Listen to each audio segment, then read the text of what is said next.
Russia में पिछले 3 साल से जो लगातार युद्ध की परिस्थिति लगा चल रही है और उसके सिवाय अगर बात की जाए तो अब अमेरिका ने 104 भारतीय डिपोर्ट कर दिए गए हैं और ये सभी जो लोग जो वहाँ पर फँसे थे या डिपोर्ट हुए इनका कारण जो फर्जी ट्रैवल जो एजेंट है वो बताया जा रहा है और कई एजेंटों द्वारा लाखों रुपए ऐंठे गए हैं। फिलहाल यहाँ पर जो जगदीप कुमार है, जो मनदीप कुमार जो रशिया में फँसे हुए हैं, रशिया आर्मी में, उनके भाई प्रगट सिंह होने से मिलने पहुँचे हुए हैं और प्रगट सिंह होनी मौजूद है, उनसे आर्थिक मदद भी माँगी गई है। सर कैसे देखते हैं कि पहले तो रशिया में ही भारतीय लोग फँसे हुए थे और अब अमेरिका द्वारा 104 डिपोर्ट कर दिए गए हैं। तो कैसे देखते हैं कुल मिला के क्या सिनेरियो है? देखो ये देखो हमारा यूथ कहीं न कहीं ग्रीन पोस्चर के लिए रिस्क लेता है और एजेंट्स भी हैं, सारा सिस्टम एक बना हुआ है। लेकिन अनफॉर्च्यूनेटली हुँ, जो रशिया में हुआ है उनको रशियन आर्मी में भर्ती करा दिया गया और उसके बाद उनका कुछ पता भी नहीं रहा कि वो कहाँ है, क्या क्या कर रहे हैं, क्या नहीं कर रहे हैं। हुँ। तो उनके लिए मेरे पास ये जो जगदीप जगदीप कुमार जी आए थे और मैं इनकी मदद भी करूँगा और जहाँ-जहाँ ऑफ़िशियल कैपेस जो है वो वहाँ भी अप्रोच करेंगे सो दैट कि जो क्योंकि इनको डीएनए करवाने के लिए कहा है और जहाँ-जहाँ डीएनए करवाना है हम बिल्कुल अप्रोच करके और इनकी फ़ाइनेंशियल भी मदद करेंगे। जहाँ तक अमेरिका का सवाल है, मेरा ख़्याल है कि ये इनह्यूमन बिहेवियर है। हमारी सरकार को इसके लिए शर्म आनी चाहिए और सरकार को टेक अप करके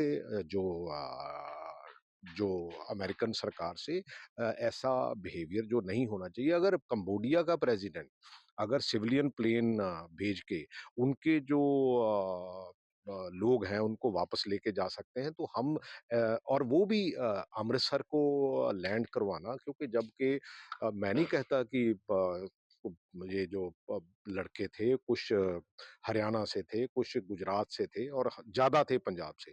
पंजाब को इसकी बदनामी देना भी सरकार का एक एजेंडा है और इस एजेंडे को सरकार को कहीं न कहीं दरकिनार करना चाहिए। ऐसी बातें जो है वो हमारे देश के लिए और हमारे समाज के लिए अच्छी नहीं।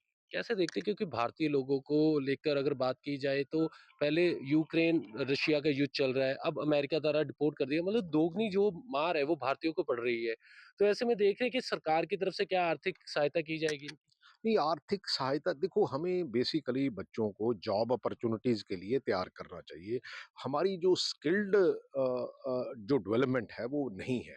हमारे जो आर-एन-डी है वो नहीं है इसके इसीलिए हमारे जो बच्चे हैं क्योंकि आज की टेक्नोलॉजी के मापदंड को पूरा नहीं करते इसीलिए कहीं न कहीं बाहर जाके वो काम करना चाहते हैं और अपने परिवार को पालना चाहते हैं।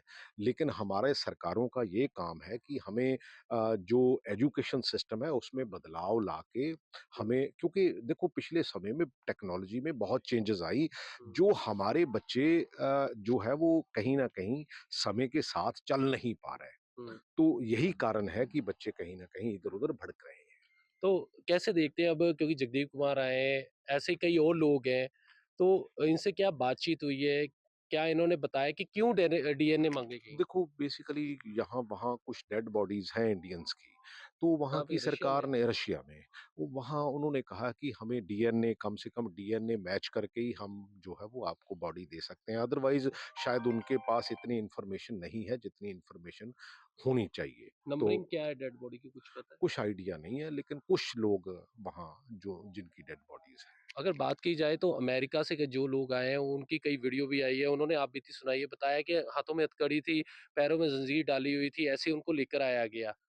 तो कहीं न कहीं क्योंकि एजेंट जो फर्जी एजेंट है, उनके द्वारा डोंकी लगाकर भी भेजा गया, ये भी तस्वीरें सामने आई, कैसे डोंकी लगाकर बाहर भेजा जाता था, अमेरिका में कैसे बॉर्डर पार करवाना होता था। तो लेकर कैसे देख रहे हैं कि अब सरकार जो है, इस मामले को लेकर कैसे आगे जो इनके खिलाफ कार्रवाई करेगी? नहीं देखो कार्रवाई तो करनी चाहिए लेकिन हम ना उसकी जड़ को नहीं पकड़ते। हमारे बच्चे क्यों ऐसे भागते हैं? क्यों ऐसे रूट्स अपनाते हैं? क्योंकि जहाँ तो उनको टेक्नोलॉजी में कम नॉलेज है, जहाँ वो समय के साथ चल नहीं पा रहे हैं, हुँ, तो इसका मतलब हमें अपना सिस्टम भी सुधारना चाहिए ना। हुँ, मैं कई बार देखता हूँ, लोग कहते हैं कि पार्किंग में लगानी चाहिए, शहर में पार्किंग है नहीं। भई अगर पार्किंग होगी तो शायद आहिस्ता-आहिस्ता लोग पार्किंग में लगाएँगे गाड़ी, हुँ, लेकिन यही हमारे बच्चों का हालात है।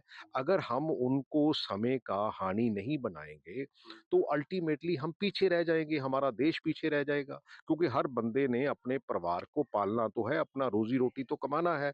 तो हमें बैकवर्ड सोचना चाहिए, हम तो नेगेटिव ये सोचते हैं कि हम हाँ, अंदर कर दो, कितनों को कर दोगे?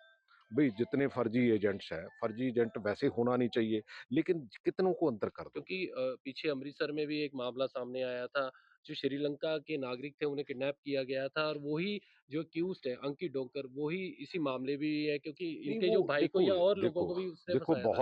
बहुत से ऐसे मामले होंगे। मैं ये कहता हूँ कि उनके ऊपर अलग कार्रवाई करनी चाहिए, लेकिन आने वाले समय को समझते हुए हमें अपने एजुकेशन सिस्टम में भी सुधार तो करना चाहिए। तो कैसे देखते हैं कि और भी इंडियन डिपोर्ट हो सकते हैं अमेरिका से? नहीं, वो सुनते हैं यार। मेरा ख़्याल है कि गवर्नमेंट ऑफ़ इंडिया को टेक अप करना चाहिए और मेरा ख़्याल है कि ठीक लेवल पे और एप्रोप्रिएट लेवल पे हमें ये टेक अप करना चाहिए। तो आगे अगर मदद कैसे की जाएगी? और भी कई है, अभी तो सिर्फ़ जगदीश कुमार हैं, जिनके भाई वहाँ पे चलो और भी कई जितनी लोग हैं। जितनी भी यार देखो, जितनी भी हमारी कैपेसिटी है, उसके हिसाब से हम मदद करेंगे। बिल्कुल, सर जगदीप कुमार भी मौजूद हैं।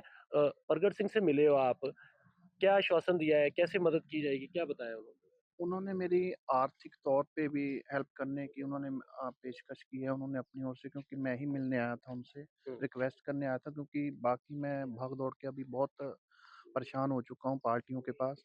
हुँ, तो मैं स्पेशली इनके पास आज आया था इनसे मिलने, तो इन्होंने मेरी पूरी बात सुनी है और हुँ। आश्वासन दिया है कि जो पुलिस का जहाँ पुलिस काम नहीं कर रही है, उन पर भी ये बात करेंगे और कितने आर्थिक रुपए की मदद देने का कहा है इन्होंने? इन्होंने मेरे को 50,000 की मदद करने की हेल्प की बात की है। अच्छा, तो मंडे को इन्होंने इससे पहले बुलाया। भी आप वहाँ मिले थे संत सीचेवाल से, हाँ जी, हाँ तो जी। उनकी तरफ से क्या मदद की गई, जो आपको यहाँ आना पड़ा? अ, बेसिकली जो मैंने उनको सिर्फ़ बोला था, मैंने उनसे आर्थिक तौर पे हेल्प करने को अभी तक नहीं बोला। हाँ, तो मैंने सिर्फ़ उनको ये बोला हुआ था कि मेरी जो रशिया गवर्नमेंट के साथ आप देखिए क्या तालमेल हो सकता है हुँ, इंडियन गवर्नमेंट के थ्रू। हुँ, क्या जो हमारी जो बात सुनी नहीं जा रही थी, जब हुँ, पहुँच नहीं रही थी सेंट्रल गवर्नमेंट के तक, हुँ। तो इस हमारी जो बात वहाँ तक पहुँचाने के लिए ही हमने उनसे मदद माँगी थी, तो वो उन्होंने की भी है ये जो हमारी। डीएनए माँगे गए या वहाँ पे कोई डेड बॉडीज़ वग़ैरह मिली है? हाँ जी, कुछ डेड बॉडीज़ जो हैं मिली हैं। ये अंदर के हमारा एक बंदा है वहाँ पे, हाँ, उसने बताया ये कोई वैसे डायरेक्ट हमको एम्बेसी द्वारा नहीं बताया गया, कि हाँ, हमको सिर्फ़ अंदर से पता लगा है कि वहाँ पे कुछ डेड बॉडीज़ मिली हैं। हाँ, तो शायद उनके लिए करवाया हो सकता है। बाकी क्योंकि उनके पास कोई बेसिक जानकारी तो है नहीं, ना हुँ, तो रशियन गवर्नमेंट के पास है, हुँ। ना ही इंडियन गवर्नमेंट के पास है। क्योंकि डीएनए की मेल वग़ैरह भी सभी को आई है, तो डीएनए माँगे भी है रशिया सरकार ने भारत सरकार से, तो ऐसे में कब आपके डीएनए होंगे? मंडे को बोला था, अभी मैंने रविदास जयंती के कारण मैंने उनको 2 दिन आगे बोला है, तो उन्होंने हमारी बात सुनते हुए एम्स हॉस्पिटल दिल्ली में रखा है टेस्ट हुँ। करवाने का, सभी को बारी-बारी करके 2-2 3-3 ग्रुप में आने को बोला है उन्होंने। इकट्ठे हमको अलाउ नहीं किया उन्होंने भी, 3-3 ग्रुप मतलब 3 कहीं न कहीं असमंजस की स्थिति है। आपको इतना अभी मालूम पड़ा है कि आपका भाई कहाँ पर है रशिया में अभी फँसा हुआ? कोई जानकारी मिल पाई है? नहीं सर, पिछले 1 साल से तो कुछ नहीं पता, क्योंकि लास्ट हमारी 3 मार्च को ही बात हुई है, उसके बाद तो अभी तक कुछ नहीं पता है। हुँ, तकरीबन मेरे ग्रुप में 13 फैमिलीज़ हैं। हुँ, 13 फैमिलीज़ के टोटल जो बंदे हैं उनको 1 साल, 1 महीना, 1 साल, 2 महीने ऐसे हो चुके हैं बात किए हुओं को। हुँ। तो किसी का कोई खबर नहीं है, 13 के 13 बंदे जो हमारे ग्रुप के हैं, मगर मैं समझता हूँ 13 से उम्मीद है कि वापस आ पाएगा भाई आपका?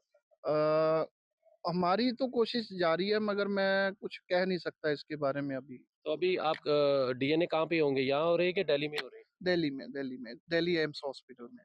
बिल्कुल। सो ये थे जगदीप कुमार जिनके भाई मनदीप को इसमें इस समय जो रशिया आर्मी में फँसे हुए हैं और दूसरी तरफ प्रगट सिंह जो कांग्रेस विधायक है, उन्होंने आर्थिक मदद का आश्वासन दिया है। उन्होंने कहा है कि आर्थिक मदद इनकी जो की जाएगी और इन्होंने भी बताया कि 50,000 के करीब जो उनको आर्थिक मदद करने का आश्वासन दिया गया है। फिलहाल आप जुड़े रहिए टीवी 9 भारतवर्ष के साथ, कैमरामैन गैवी के साथ देवेंद्र कुमार जालंधर।